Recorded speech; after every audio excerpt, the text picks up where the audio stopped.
We now move on to understanding childbirthing. This is the most enthralling and awaited moment in a woman's life. I would like you to close your eyes and visualize every statement which is being spoken. Visualize it deeply, understanding it to be a reality in you. Sit straight with your spine, your neck, and your head in a straight line. Be in a very deep, receptive, meditative state.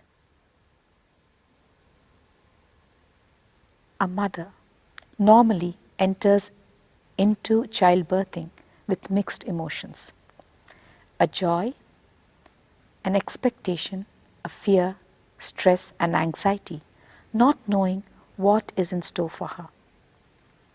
Having the knowledge of labor is quite different from knowing or experiencing labor. It is like having the knowledge of the taste of an apple and actually tasting the apple. This is where a prepared mind is needed, which understands intelligently to flow with the natural happenings within and constantly be in the moment. One very interesting observation: how do animals know their due date? How is it that they are able to handle the birthing on their own without any assistance? How do they know when to and how to resuscitate the newborn? They exactly know that they ought to remove the amniotic membrane. They are also aware the placenta comes out after the birth of their baby. How? Are they more intelligent? Animals have a greater innate intelligence. They do not clutter their mind with fantasies like humans do. They simply flow with nature. But humans are considered to be the most evolved and the only beings that can attain enlightenment. Then what has happened to their intelligence? What is clouding it? Where is the block? The block is the intellect. The mind always comes in the way between you relating with you. With this introduction, we also need to give you a fact that 21% of women world over have painless childbirth without any anesthesia. If it is possible by them, then the balance 79% should also be able to handle it the same way. So how are these women handling it? Preparation, the only answer. This is at the level of the mind and the body.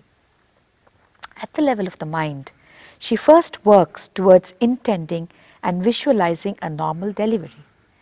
During her yoga practice and also at other times when her mind drifts towards childbirth, her meditative practices comprise of intense visualization. The most important component which prevents her from relaxing and entering into a normal childbirth are the samskaras or the mental patterns within her, the limbic imprints and others gathered through numerous sources from the outside. These mental patterns need to be broken, and it is only then that the natural flow of events happen. Resistance to such a flow brings in the component of suffering.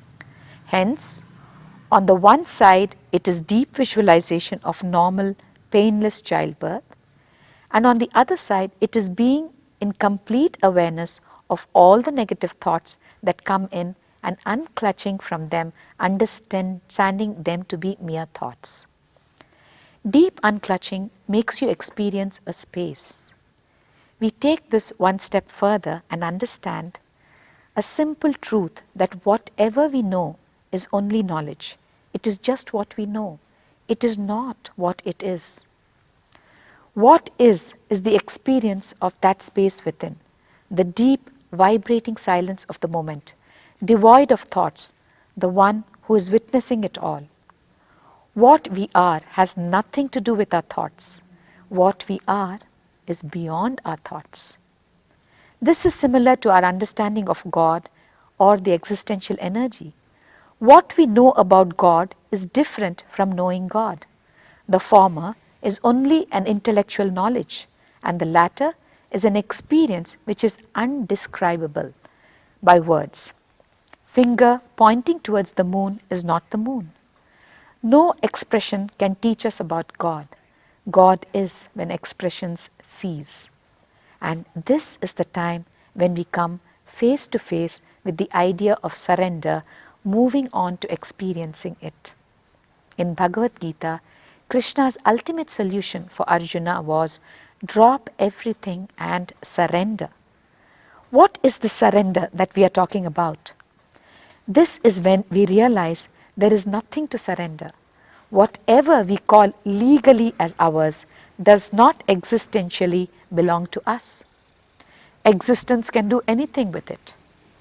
Can whatever you perceive as you, either your mind or body, function without air? Can you say the air, the prana that goes in and comes out belongs to you? It does not belong to you, and that is the truth. By the grace of existence, we are alive. The moment we wake up to this reality, we achieve a state of surrender. The moment we understand that in existence, nothing called I or mine exists, we immediately experience a tremendous relief from the need to continuously protect ourselves. The two reasons we hold on to ourselves, the I or the mine, is because of the instinct to survive and the instinct to possess. Another critical aspect we need to understand is that whatever aspect you think of you as you will not grow. I repeat this, whatever aspect you think of you as you will not grow. If you think yourself to be the body stops growing as in your mental frame you have conceived it to be that way. If you think yourself to be the mind, your mind stops growing and possesses only a set of thought patterns, nothing more. All this happens because you do not like change. When the focus is on the I, the responses become unconscious, instinctive, defensive and protective. As long as we are focused on the I, we never grow. All we are is a bunch of memories, value system and belief systems collectively called as our patterns or samskaras. Samskaras define us, samskaras rule us, samskaras make decision for us. All the so-called I is about these samskaras or patterns. This I, the ego or the identity, is formed or generated based only on the memories and the samskaras or the limbic patterns accumulated within us during our time in the womb, at the time of birthing, and in the early formative years of our life outside.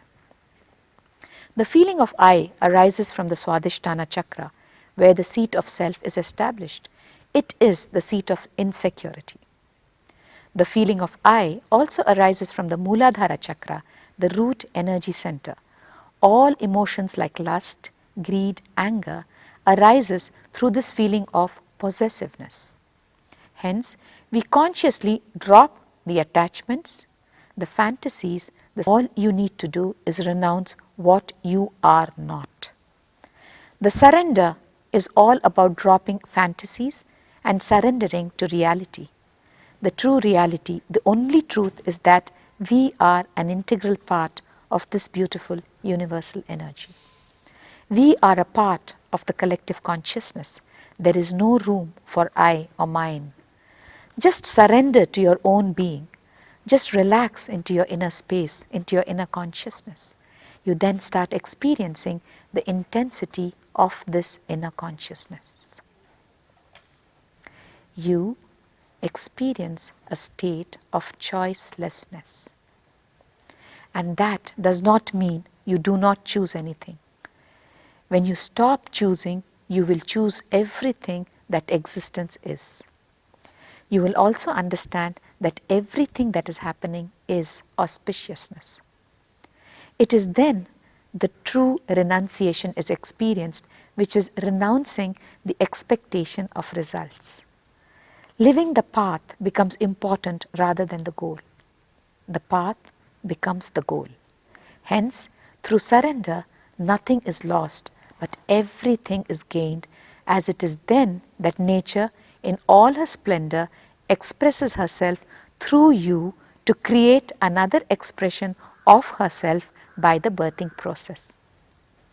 Through surrender, nothing is lost, but everything is gained, as it is then that nature in all her splendor expresses herself through you to create another expression of herself by the birthing process. You wake up to the truth that you are beyond this body and mind as suggested by your senses. The birthing gives a fulfillment of becoming a mother. You begin to express the second aspect of divine feminine consciousness. Continue to remain in the same beautiful space of meditative energy. Continue to absorb the silence within. Enjoy the space of relaxation. Enjoy the space of thoughtless awareness.